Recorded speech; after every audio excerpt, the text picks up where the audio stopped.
Once the powerhouse of Europe's economy, Germany is now a shadow of what it once was. And that's causing political turmoil and seeing the rise of the far-right AfD party. So, what's going so wrong in Germany?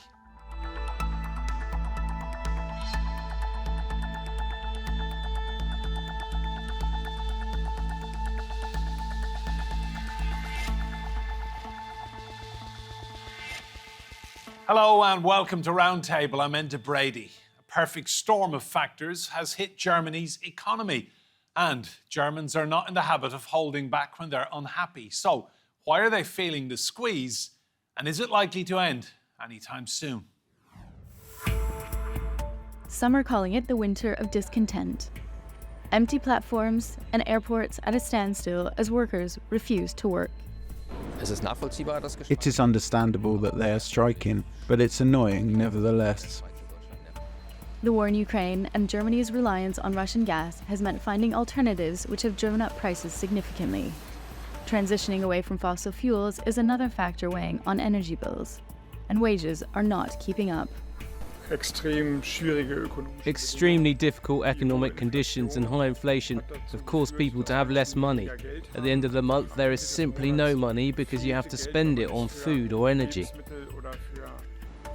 Manufacturing makes up nearly 20% of the country's economy, and increased energy prices take a significant chunk out of the bottom line.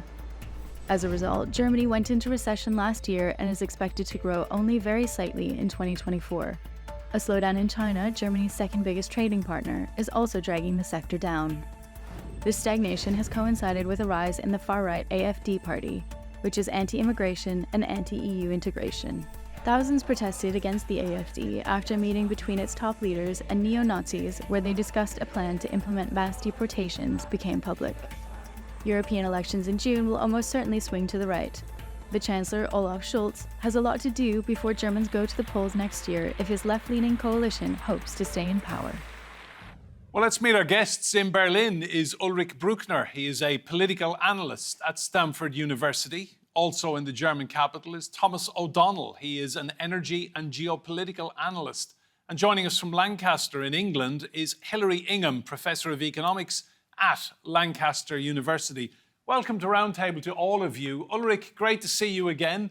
Just tell me, is this a little wobble we're seeing from Germany at the moment, or is it something we should be more worried about? Well, I don't know yet if we should be worried about, but it's certainly a very different time compared with the 16 years under Angela Merkel being the chancellor in Germany.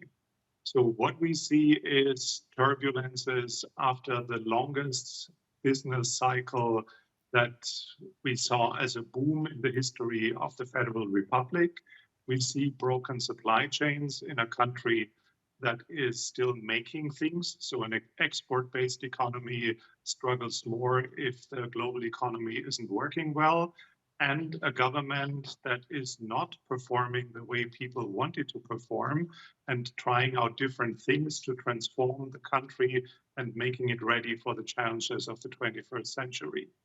And Ulrich, how are German people feeling at the moment? I mean, you've had it so good for so long, and now there seems to be this turbulence that you mentioned. How are Germans feeling?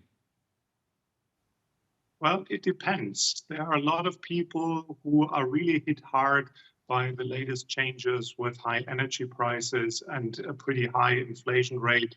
And we didn't know if we managed to maneuver through the winter last year. So these things are no longer as pressing as they were a year ago, but it caused a lot of insecurity and a feeling of we don't know what's coming up next. So there is a growing feeling of like unhappiness compared with what it was before. But it's also too early to tell whether this resonates in the political elections.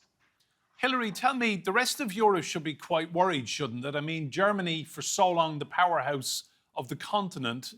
And if the Germans are struggling, I mean, what hope do other countries have?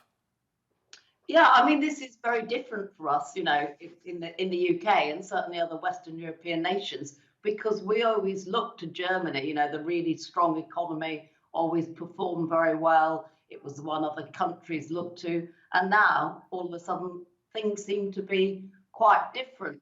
But of course, one of the reasons Germany is suffering is because Germany has always been a very big manufacturing base. They make things, as has just been said. And of course, they're very energy hungry. And energy prices have been historically very high. They are starting to come down a bit now. But of course, also, you had the situation where it was Germany that had the highest reliance on Russian gas, the Nord Stream pipeline 1 and then Nord Stream 2, which obviously never came on stream, but it put them in a very difficult situation. They're very energy hungry. And one of their main sources, there was effectively huge problems. So I don't think it's a total surprise, but it's a very, very different situation from what we've observed in Europe over many, many years. And if Germany goes into recession this year, Hilary, are you worried about that for the wider implications for the European Union? Well, it is slightly worrying, although, it depends what sort of recession it is. Technically, the UK is in recession because we've seen 2 consecutive quarters of falling GDP. But, they're very, very small. And even prior to that, the UK economy was more or less stagnant. So, minor, shallow recessions, it's sort of fairly prevalent across a lot of Europe. So I don't think that would be a major problem. Is if you start to get a very, very deep recession and you start to get lots of business failures, then you've got to think about how can the government best steer the country out of that situation. Thomas, how are you feeling about the year ahead for Germany then, given all of the issues we've just heard about? Well, thanks for having me today. And how should I put this? It's not just the year ahead. To me, it feels very much like when I was back in the US in the 1980s or so and earlier, when we had the big impact of the Rust Belt collapse in the United States. I think Germany's beginning to go through something similar, which will be a long-term crisis. The problem is, let's look at it this way. Germany had many things that contributed to making it, we would always talk here about uncompetitiveness because of higher labor costs, higher social costs, the fact that Germany hadn't invested, really public investments had continually gone down for something like 20 years in infrastructure, digitalization, lagging constantly behind, and then always had pretty high energy prices. But, as it was when they had the Russian gas, which they did get very cheap, direct from Russia, they were able to hang on. And what happened now that they've lost the Russian gas, which was a big mistake in their foreign policy, that's a whole nother discussion, but that whole strategy collapsed. Now the price went so high, it's back down a bit right now. Europe won the energy war against Putin for the first 2 years when Putin cut off the gas. We got through it.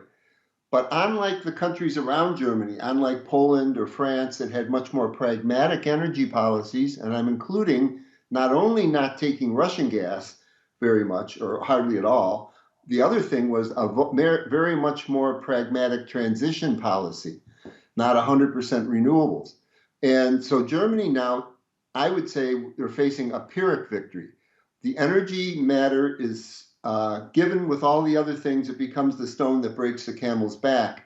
And all the discussion that took place for many years about uncompetitiveness, for the reasons I listed, has now morphed into a discussion of deindustrialization. And, I've had many discussions with people from businesses and government. I don't get many people who disagree with me on this. What it is they don't know what to do about it, how to stop it. Just on that point, Ulrich, about energy, I see Germany is getting rid of nuclear power completely and putting a huge 14 billion euro investment into natural gas projects. Is this something that perhaps should have been done a decade ago? Well, the nuclear energy question is highly ideological, and it dates back to the 70s when different groups formed what then became the Green Party, which is currently the number 2 in the running coalition. But this investment in gas and especially liquefied gas ports, this is just to buy time. What the government announced before the war in Ukraine started was a transition into investing a lot more into renewables, and the Russian invasion to Ukraine simply speeded up the process. But if we paint such a dark picture of German economy's situation right now, we should also not forget that despite the fact that we completely decouple from Russia, which is not just gas, but also sending manufacturing and consumer goods to Russia, which also has a negative effect on the current performance of the German economy, we see the record high of employment in Germany. So if it would be that uncompetitive, we wouldn't see this. Our current problem is much more that we don't find enough skilled labor. And that is not just skilled labor, it's everywhere. There are labor market shortages across the board. And this is part of the story why the country isn't performing the way it should. Hillary, do you feel Germany's paying a heavy price for over-reliance then on Russian gas for years, and suddenly everything changed 2 years ago? I mean, I think that is undoubtedly true. When there was the need to move to, liquefied petroleum, if you take a country such as Spain, it already had the facilities all set up to take that supply. It was a very easy transition for them. Whereas for Germany, it was very, very difficult. The Green Party is very important in German politics, and it has been for some time. And so, you come back to sort of nuclear energy, whereas a country like France, it's far more reliant on nuclear. So there were a sort of combination of factors on the energy front, which really worked against the performance of the economy. And also, as you've just said, there are labour shortages, but that's not a particular problem that's unique to Germany. I think there's a lot of European nations that are sort of facing the same. I think it is a difficult situation, but maybe Germany does have a particular problem. I mean, there's been a lot of commentary about how it's behind in digitalization. So maybe it has been a bit over-reliant on sort of heavy industry, and maybe it needs to evolve on a slightly different trajectory going forwards. Thomas, let's talk politics. One name has dominated the German political scene for decades, and then suddenly she wasn't there anymore. Angela Merkel. How big a loss has she been to Germany? Well, how big a loss? I think it's looked at differently.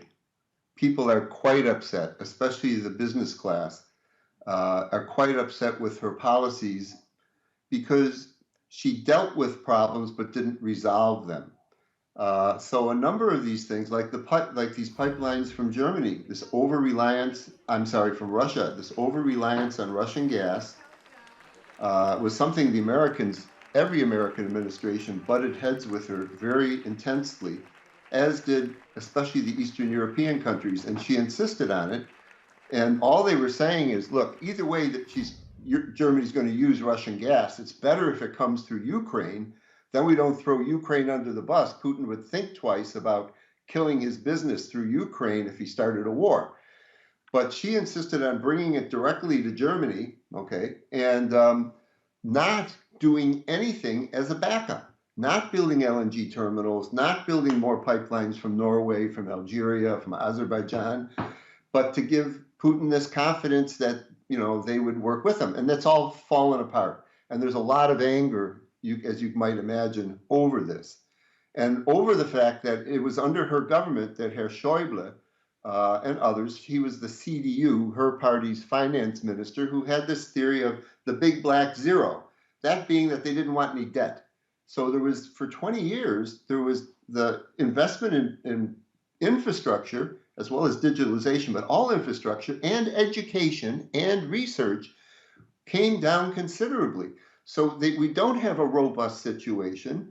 If heavy industry is lost, much of heavy industry and energy intensive industry and all their byproducts are lost, have to be imported.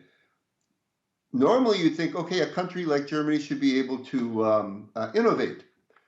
But the problem is they didn't invest in these in these things. The highest ranked university in Germany, in Munich, is now number 49 in the world. It's a serious problem. They put all the money into energy research that the Greens demanded, and that's not going to solve this problem. Ulrich, how do you feel about Angela Merkel's departure? I mean, she's left quite a vacuum, hasn't she? Well, I think to just put everything on her way of managing the country is also quite undercomplex. She is a great crisis manager, and she maneuvered the country through a number of very different crises, but she was not a strategic thinker looking at what will happen in the mid-range, because she always thought problems from the end, and she only managed as far as she could see. So that is a skill when you are in the center of a crisis, but it is not something like leadership in the long run. That includes reforms of the European Union, that includes security policy, that also includes a more robust and differentiated network that makes us less dependent on China. Because the moment something goes wrong, everyone knows better, like in that case with energy dependency on Russia. We can say the same about security dependency on the United States, and we don't know if the next president of the United States has a slightly different understanding of whether Germany should be protected or whether NATO is obsolete. And the same goes for the dependencies on China and the de-risking strategy. This was also a form of wishful thinking that might work well or fires back, and then we have an even bigger problem than the energy problem. Hillary, that's a very good point, isn't it? Dependence on China and the United States. 7.5 million people in Germany work in manufacturing, and the biggest export markets are China and the United States. So if those two countries cut back on deals with Germany, that's a huge problem, isn't it? Well, it is a huge problem. And of course, lots of countries are witnessing that the Chinese economy hasn't been performing as well as it has been doing in the recent past. So they will be cutting back. And, there's huge uncertainty about what's going to happen in the United States, because, they could go forward with a much more protectionist policy and rely more on, home production, less imports. I mean, I think it's just, we're at a very difficult time in sort of world politics, because, Angela Merkel obviously had a long career running Germany, but then of course, everything's been very disruptive because the pandemic was disruptive. Now we've got conflict in the Middle East, that is disruptive. What is going to happen in the US elections? We're a very small country, but, we've got elections as well. Now there's the problem in the Red Sea that is impacting upon transportation costs. That could again affect energy prices. Geopolitically, and I'm not a politician at all, as you know, but it is a very uncertain time. And I think it would be very brave for anybody to say, where we will be 12 months, 18 months down the line. We simply don't know. Thomas, I notice in the polling across Germany, AfD, Alternative for Deutschland, polling just under 20%. How worried are you about the far right? Well,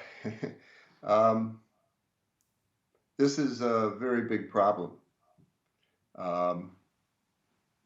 There's clearly people in the party who, what we call fascists.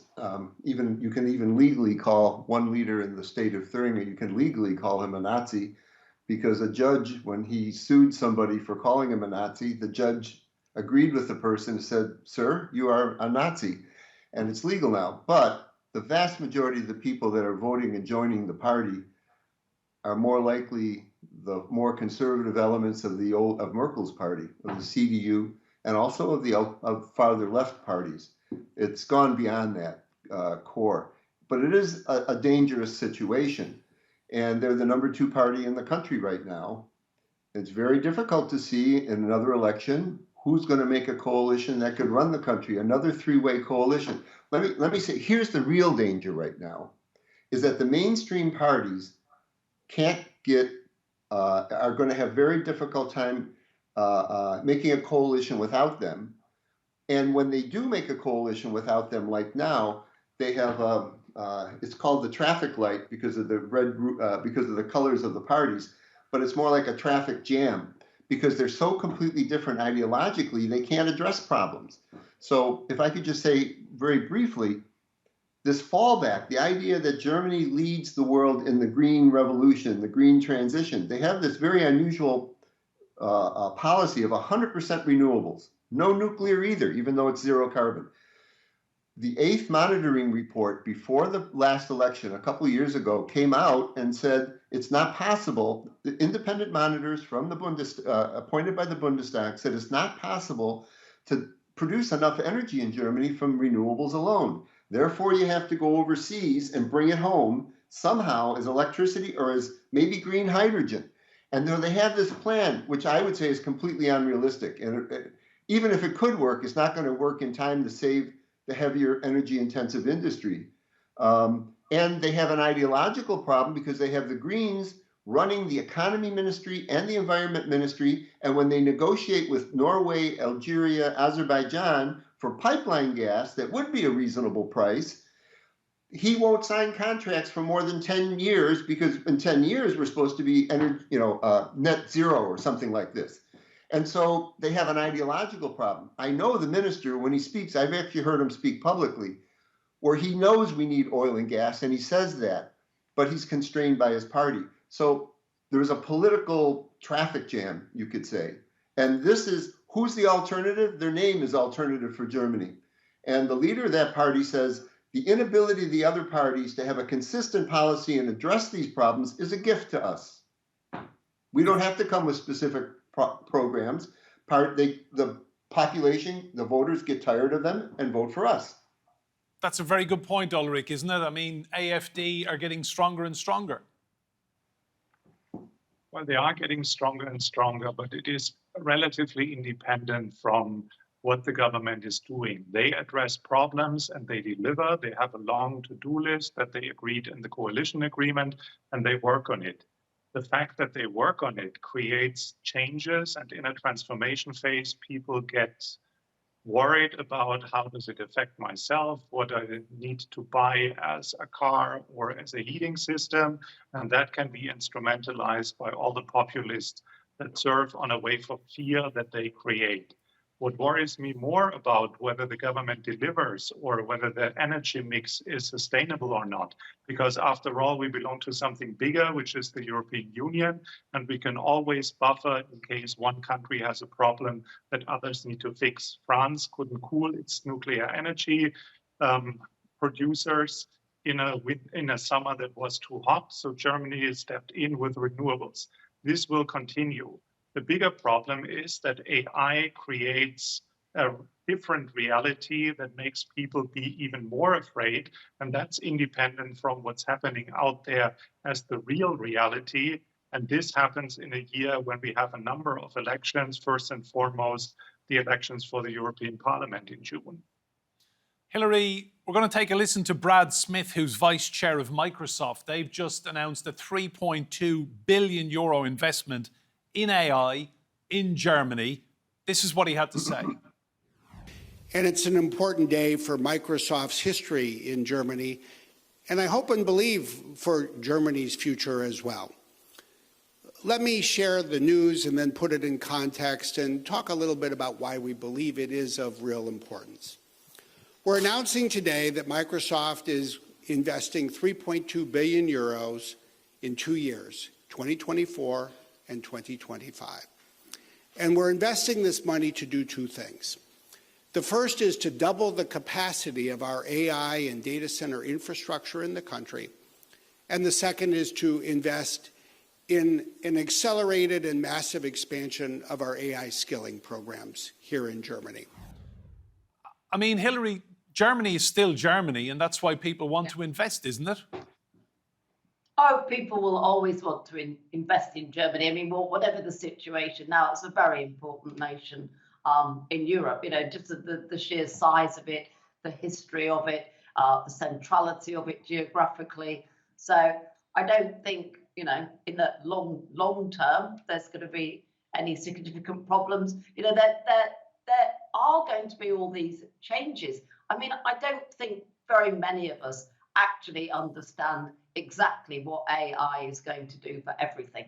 I mean, we're very aware it's going to change medicine, it's going to change, engineering, it's going to change absolutely everything, but in ways I don't think most of us can really conceive at the minute. So in a sense, it's quite an exciting time, but in other ways, particularly for people living in various countries that are suffering a bit at the minute, it's a bit of a frightening time, because people are going to be, they're worried about the cost of living, might be worried about their jobs. So there's an awful lot going on, which really makes saying what is going to happen going forwards almost impossible, in my view. The clock has beaten us. Thank you, Hilary and Ulrich, as well in Berlin. Remember, you can see more discussion and debate on our YouTube channel. Just search for Roundtable TRT World. And if you like what you see, please hit that subscribe button. But for now, from me and Brady and all of the team here, goodbye and thank you for watching.